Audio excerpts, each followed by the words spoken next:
You are listening to the War on the Rocks podcast on strategy, defense, and foreign affairs. My name is Ryan Evans, the founder of War on the Rocks, and I'm sitting here with your friend and mine, Michael Kofman of the Carnegie Endowment for International Peace. Thanks for coming on the show, Mike. Thanks for having me back.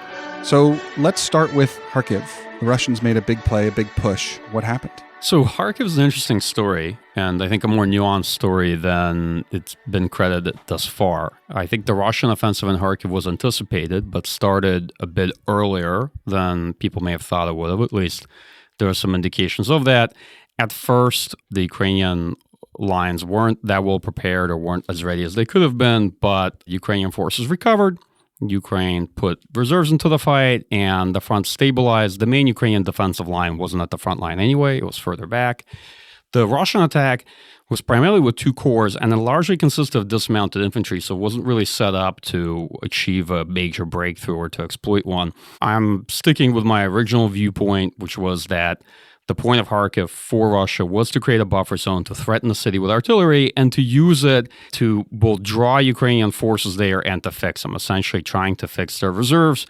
However, they didn't seem to do much in the way of exploitation afterwards, meaning I think most They isn't who? The Russians? The Russian military, yeah. I think most of us expected that the main Russian push would come still down in Donetsk towards Pokrovsk and Chasiv Yar, and not much happened. Like the Russian offensive in Kharkiv lasted a couple of weeks, then it culminated. There wasn't that much put behind it in practice, and the line stabilized. And the line stabilized actually, I think, a lot sooner than people believe, meaning it didn't stabilize because of necessarily any specific actions that were taken. It wasn't, from my point of view, that big a player, didn't have a significant amount of reserves allocated either. So you think it's just because the Russians under-resourced it, or Ukrainians did very well at countering it, or all of the above? Why didn't it turn into something more significant? Sure. Well, I like to give kind of annoying multi-causal answers. So I think, one, that the Russian ambitions at Kharkiv were actually quite limited, and most folks know that. I think that the Russian military definitely under-resourced it and didn't have much in the way available to exploit it. I think that Ukrainian forces, at first, the reaction or response wasn't that great. That's why the commander of Kharkiv Operational Group was fired. That's why there are investigations into what happened with 125th Territorial Defense Brigade and what have you. But the bottom line is that quickly the units that were deployed and the reserves that were generated recovered the situation and stabilized it. And the Russian forces made an advance, I think some areas 7-8 kilometers plus deep, but not much more than that. And the effort petered out and has now kind of resumed an attritional character, which is how a lot of these operations end up fairly quickly. Kharkiv is Ukraine's second largest city? Yes, that's right. And for those of you who don't know the map of Ukraine very well, extremely close to Russia. It's like on the Russian border, essentially. It's very close to the Russian border. It is also a very large city. Kharkiv is something like maybe 15 miles across. It's a massive city in terms of size. And yes, although not Ukraine's longest city, which we were in a couple of years. Yeah. Kryvyi Rih. So perhaps the most significant thing that this sort of mini push will be remembered for is a significant change, or what may prove to be a larger significant change in U.S. policy about the use of U.S. weapons to strike targets in Russia. The president changed his stance on that and has allowed Ukraine to use U.S. weapons in that particular part of Ukraine to strike weapons in that particular part over the Russian border for that particular push. Significant, not significant? What's your take? I think it's significant that there was a change in policy. I'm a bit puzzled by how it took place. I think the offensive had already been stabilized well before the actual change took effect. I think from a practical standpoint, at least from a military analytical standpoint, is more than warranted, and it sort of begs the question of why just around, Kharkiv, Belgorod, why not around other parts of the front line in the border between Russia and Ukraine? Why not in Sumy? Why not by Chernihiv? Why not anywhere else? So then it begs the question, okay, well, why allow it just in the case of Kharkiv, Belgorod, and we then wait for another Russian offensive operation somewhere, then wait for it to run its course, and then a couple of weeks after it's done, then we change policy, enabling Ukrainian strikes? I think it's made a difference. I don't think it was a decisive difference in this case. I think what would have been really notable and interesting is if you'll change policy on allowing strikes against Russian air bases within a certain range of the border, because a segment of the Russian Air Force is responsible for most of the glide bomb strikes. There is currently no cost-efficient method of dealing with glide bombs. Intercepting them is very hard and foolhardy to use munitions on that. F-16s that are being deployed, from the standpoint of their technological level, I'm pretty skeptical that they're going to make a real difference, certainly not this year. And so I'm of the mind that naturally the best way to do it would be to enable strikes against Russian air bases where tactical aviation is based, specifically the types of tactical aviation in a segment of the Air Force that is upgraded to deploy glide bombs. At least something like that could be a very interesting policy shift. I mean, the Ukrainians can already use French, British, and their own weapons to strike Russian territory. Is it that there's so many more U.S. weapons that'll make that much more the difference? Well, this is tactical weapons. This is not long-range strike systems. I mean, I think that British and French governments are being a bit cheeky in that I am skeptical that their permission for Ukraine to employ their weapons to strike into Russia includes long-range precision-guided missiles of the type they provided, like Storm Shadow or Scalp-EG. The same restriction still applies to our long-range strike systems like ATAC. So I think that there is a real limitation on the type of weapons being employed. Despite what they're saying for public consumption. Because Macron came out and said, of course, they should use French weapons for this. Sure. Well, I suspect there are nuances there. And the same applies, for example, to the stories, I think, some of which were inaccurately reporting that Ukraine needs special permission to use its air defenses to shoot down Russian aircraft over Russian airspace. I don't believe that was ever a restriction that the United States had in place. And I don't believe that policy on that had necessarily shifted. Could be wrong, but I doubt that was the case. So in some areas, I think Ukraine always had the ability to employ certain types of systems like air defenses. In others, I think people are portraying that they've basically given complete freedom for Ukraine to employ the weapons they provided, but there are actually limitations when it comes to long-range strike weapons that could have a significant effect when you're talking about military targets that are further from the border.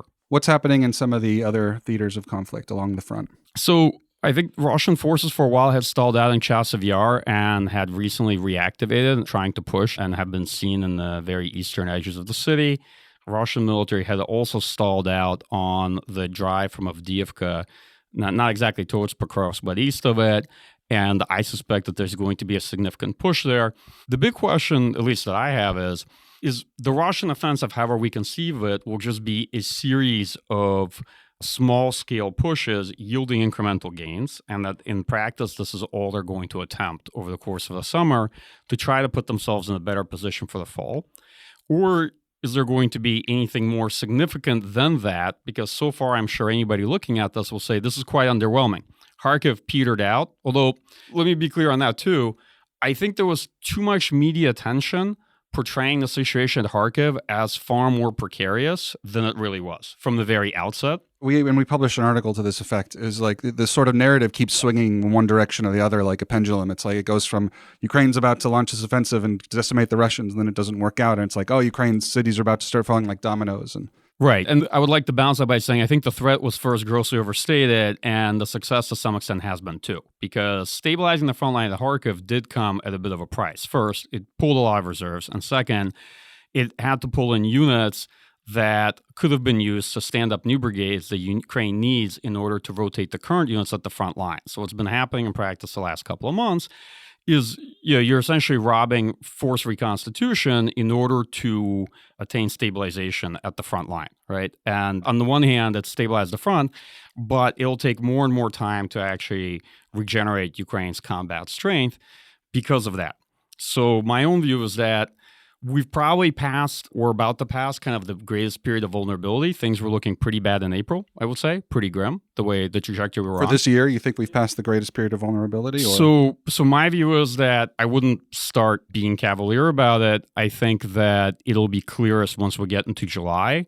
But if you look at shipments of ammunition, if you look at the front steadily stabilizing, at least in most places, although Ukrainian forces are stretched thin in some, if you look at Ukraine's recent efforts to significantly increase mobilization, then we're likely passing out this period once we get to July, August, thereabouts. I want to return to mobilization in a minute, but let's first talk about the South.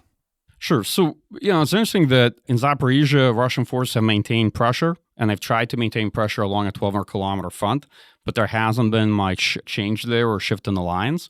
I think the general Russian plan, as best I can tell, is to try to pressure Ukraine on a very broad front, have maybe the two main axes be Chasiv Yar, and then try to sever the ground lines of communication running from Pokrovsk. That's sort of the main transit hub there. But maintain pressure overall and try to stretch Ukrainian forces out. On the whole, the thing that I see is most missing from the conversation is that however this year goes, right, and already I'm starting to be a bit more positive in ruling out some of the worst case scenarios, because I do think at the scale that Russian forces are conducting these offensives, it will be hard for them to achieve a breakthrough, or at least anything they can exploit. Challenge is that this war is not going to come down to who controls the next 10 kilometers of the Donbas. That's, to me, not the center of gravity. The big issue right now is air defense and finding a way to deal with or suppress Russian airstrike campaign, because Russian critical infrastructure strikes will be a growing problem. Russian production of missiles of most types has increased notably, much more so than our production of armored fighting vehicles. The damage that Russia inflicted early in spring to Ukraine's non-nuclear power generation was significant. This will be a growing problem when we talk about the future of Ukraine's economic viability, critical infrastructure to sustain the country as it heads into the winter, and defense industrial production in Ukraine. Right? Russians are targeting all three. And so to me, this is probably what the conversation should be increasingly focused on, and why air defenses and discussing the issue of finding a way to better secure Ukrainian airspace should be the focus, much more so than what's happening at the front line. So let's talk about the Black Sea. It made a bit of news when Russia relocated a bunch of vessels. I read that 18 surface vessels from Sevastopol to, and I'm going to say this wrong, Novorossiysk. Novorossiysk. All right. See, I told you I was going to say it wrong, which is a base that if you draw like a straight line east from Sevastopol, it's basically that you'll hit it there. And basically this is a response, it's believed, to all the pressure that Ukraine has been able to exert on the Black Sea fleet, often using drones and other means. And that now also that Russia has moved from patrolling the Black Sea with surface vessels to submarines, which is seen as sort of sign of weakness because they're far less vulnerable. It seems like this is an area where Ukraine has had a much more clear success against Russia. Yeah, that was Ukraine's big success last year. But the way I tend to think about it is that, look, the Black Sea fleet didn't really have much of a job to do, right? Its contributions to Russian strikes in Ukraine with Caliber land attack cruise missiles was fairly minimal. And it wasn't in a position to affect either an inner or outer blockade. It was trapped in the Black Sea. That could have been its job, is a blockade. Well, that's what it was doing originally when the war began in 2022, and it got displaced, first with Ukrainian anti-ship strikes when the Moskva sank, and then increasingly Ukraine had the ability to not only deny access to the western part of the Black Sea, but increasingly even establish sea control. Sorry, I'm using nerdy naval terms and starting remembering that I'm... I think with the War on the Rocks listenership, you're at home, so I wouldn't worry about that. Yeah. So bottom line, this was a big success story because one of the biggest deciding factors for this war will be Ukraine's ability to maintain economic viability. Even in the absence of the grain deal, Ukraine is able to export. Right. But let's talk about why. Because Ukraine was able to demonstrate that it could strike Russian commercial shipping and Russian ports, not just with missiles, not just with cruise missiles that Brits and French provided, but also with drones. There was a friendly competition between the HOR and SBU with different types of USVs in these attacks.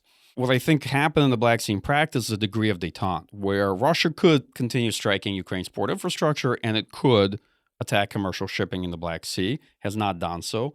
Ukraine has generally shied away from attacking Russian infrastructure as well, at least up until recently. And so almost for the past year, I won't say that I have no knowledge of any kind of understanding, but there seems to have been like a tacit, maybe uncomfortable détente reached in the Black Sea, because unrestricted naval warfare is a negative-sum gain, right? The first side that engages in it starts attacking commercial shipping. It could result in horizontal escalation, then other actors get involved, then the other side attacks all your shipping, and everybody loses, right? And I think for Russians, it was more important to maintain commercial access to the Black Sea than it was to try to deny it to Ukraine. And that's where Ukraine scored a big success in essentially forcing the Russian Navy into Novorossiysk and then forcing the Russian military into de facto being unable to do much about Ukraine's economic lifeline coming out of Odessa. Now let's talk about mobilization on both sides. You mentioned earlier that Ukraine was starting to gain some more traction. Can you talk about that? My sense is that Ukraine's mobilization numbers are improving. I don't have great hard data on that myself, and maybe this is one of the things we'll explore in a future field study trip to Ukraine. But since the mobilization law was passed, actually 2 mobilization laws, and came into effect in May, mobilization should be yielding gains for Ukraine. On the Russian side, Russian recruitment has continued, I think, at a lower pace than what it was last year. If last year maybe they were picking up around 30,000 per month. This year, it's maybe 25,000 or less. I don't think we have a good sense of the numbers yet. It's much easier to get a sense of how much Russia's recruiting per month when you're looking a bit further back at those figures. And so these numbers are a bit fuzzy right now. My guess is that they probably peaked last year and at this year are sustaining at a rate that's still fairly high. Some folks had asked me, is it 30,000 this year per month? And my answer is no, those are last year's figures, and I don't know. We know for a fact what they are this year. But they've managed to regenerate combat power and replace their losses overall, and they're still recruiting from prisons to fill out Sturm V units and the like. So for Ukraine, manpower is the biggest issue this year, and it will take the rest of this year just to recover from the manpower situation and the deficit of available combat infantry that Ukraine had going back to last fall. I think that's going to take a bit longer because naturally Ukraine has prioritized stabilizing the front and avoiding any sort of major collapse there. And the politics are still not quite lining up.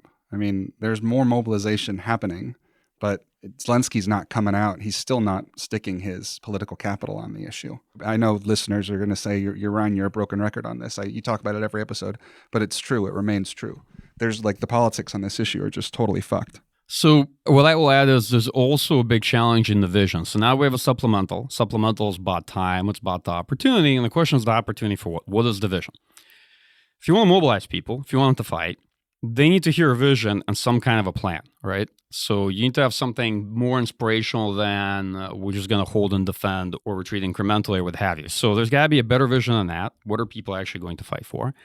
The theory of victory or the theory of success, however you want to term it, right now seems to be missing. It doesn't mean that people aren't working on it. It's just that publicly it's not stated.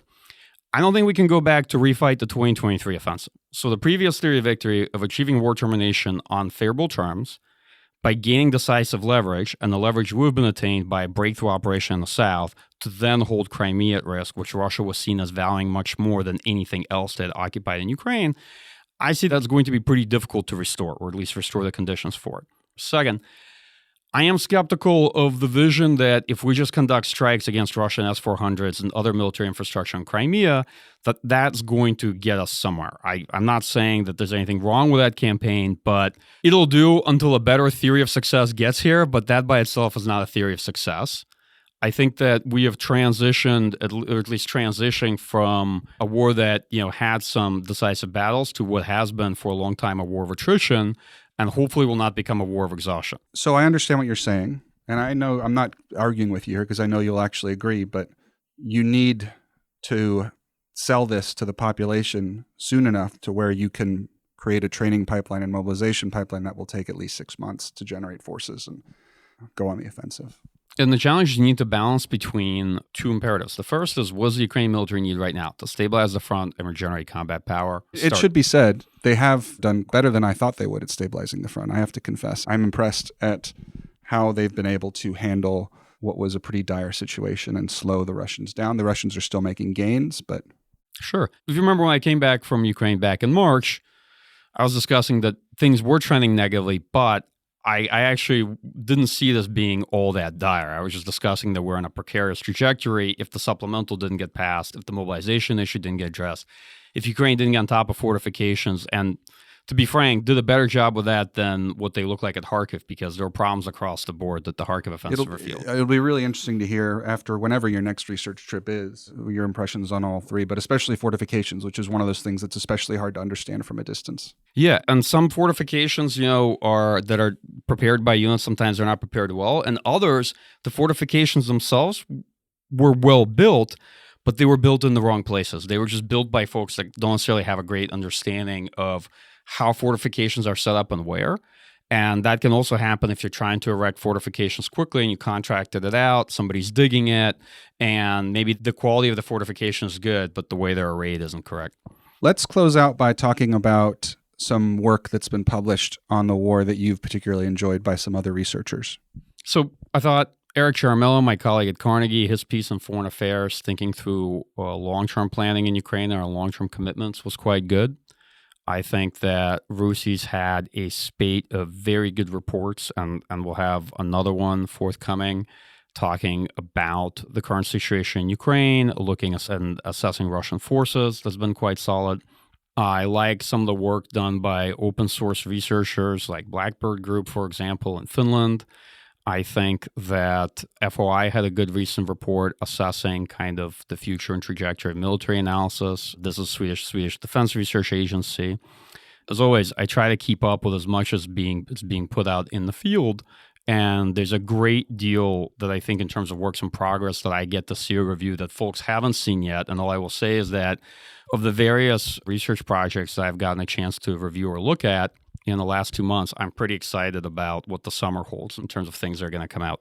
And finally, you mentioned earlier, we'll know more about if Ukraine's made it through this highest moment of danger for this year by July. What do you think we should expect to see this summer? What do you think this summer will look like? Sure. So I think that we'll either see a sustained push by Russian forces where they're just going to keep making slow incremental gains at fairly high costs over the course of the summer, or we might see a more concerted effort to attain a breakthrough either towards Pokrovsk or towards Chasiv Yar. And that could happen either over the summer or the fall. I think that Russia is going to retain a strategic initiative for the better part of this year. But as Ukraine not only stabilizes the front, but stabilizes the force, digs in, and we come through on the material support, we're producing a lot more artillery and will be producing more by the end of the year than we are now, then Russia's relative window of opportunity for gains narrows. Then the big question becomes, as the war gets displaced into strikes against critical infrastructure in Russia and Ukraine, how best to deal with Russia's strike campaign and prevent Russia from putting Ukraine in a precarious position with that approach as we head into the winter next year. That's what I'm looking to. On the kind of figures or data, my approach. I would love to get a better sense of what's happening with mobilization on Ukraine's front, how much manpower is really being trained. I'd love to have the same available from the Russian side, not official lies, but something that sounds realistic. And as always, production numbers, we have constant debates in the community of what does Russia have left in storage when it comes to artillery, infantry fighting vehicles, tanks. What is Russia really producing, right, per month when it comes to armor and other equipment? What are Russian missile production rates? And I won't get into those discussions except to say that there's a fair amount of uncertainty. And folks who've listened to this podcast, I think, are very familiar with me. I try to be upfront and be comfortable with uncertainty, that there's a fair amount we don't know. It's clear that Russia's conducting fairly small-scale attacks and is trying to preserve its armored fighting equipment. And I do suspect that's because they see that they're on a negative trajectory, and that could be a major constraint for them next year. If manpower isn't, and if artillery ammunition isn't, certainly equipment will be. And on the Ukrainian side, I think biggest constraint, beyond funding is right now probably manpower. And if Ukraine could ramp up defense industrial production, do more of the sustainment maintenance locally to Ukraine, then it will be in a much better position next year. And lastly, the biggest challenge is focusing both on the near term, what the Ukrainian military needs now, and the long term of what is that force going to be? What are the more long-term capability or capacity that the Ukrainian military needs? And how to not sort of rob the future to pay for the present. The present always takes priority in the war. That makes sense. But we've been in the long war now for quite some time, right? So you always have to think about more the long term. And Ukraine might just have one more shot at an offensive if Trump is to win the election, just to end on a more ominous note. So thank you for listening to this episode of the War on the Rocks podcast. Don't forget to check out our membership program at warontherocks.com/membership. Stay safe and stay healthy.